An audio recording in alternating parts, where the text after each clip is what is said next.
Українським пасажирським потягам до Росії зась. Цей історичний документ напередодні підписав міністр інфраструктури України. Обіцяє, Укрзалізниця збитків не відчує. Що буде із транзитними поїздами і чому українцям краще взагалі не їздити в Росію, розкаже наша Тетяна Сулій.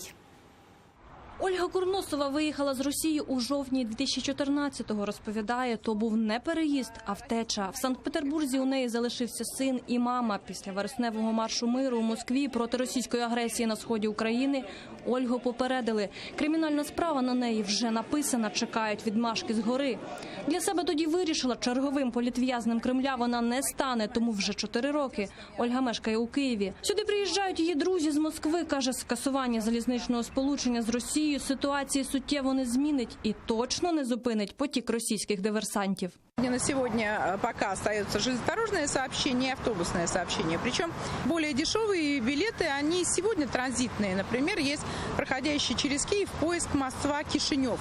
Если говорить о том, как сюда могут въехать условные диверсанты или условные шпионы, то уж, конечно, вряд ли они будут покупать железнодорожные билеты. В Росію краще взагалі не їхати, впевнена Ольга. Звичайний будівельник, який приїхав у Москву заробити, легко може стати жертвою Путіна просто за национальность чи мову. Помните всегда, что если Кремлю понадобится новый политический заключенный, они возьмут и бросят вас в тюрьму просто потому, что им нужен будет новый материал для обмена. Любой гражданин Украины, любой, вне зависимости от его взглядов, от того, что он делает, в России может и будет в опасности каждую свою минуту.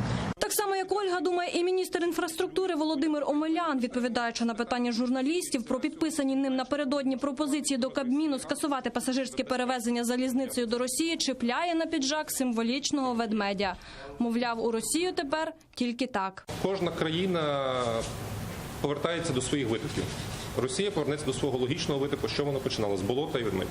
Якщо хочеться працювати за кордоном, їдьте до Європи, закликає міністр. Там, принаймні, безпечно. Він запевняє, збитків не буде. Всі ці поїзди, які зараз використовуються для сполучення з Російською Федерацією, на нашу думку, можуть бути спокійно застосовані для внутрішнього переїзду українських громадян. Тому жодних збитків не буде взагалі. Ці всі поїзди не будуть стояти від стійника, будуть працювати, приносити прибуток Укрзалізниці. У міністерстві кажуть, транзитні поїзди, як то Кишинів, Москва, скасовувати не обов'язково. Нехай їдуть собі через Київ, тільки без зупинок. Обмежувати ж вантажні перевезення Україна не може, бо має зобов'язання перед країнами Європи. Саме туди з Росії їде більша частина вантажів. Тетяна Сулій, Максим Кондратенко, Заман, АТР.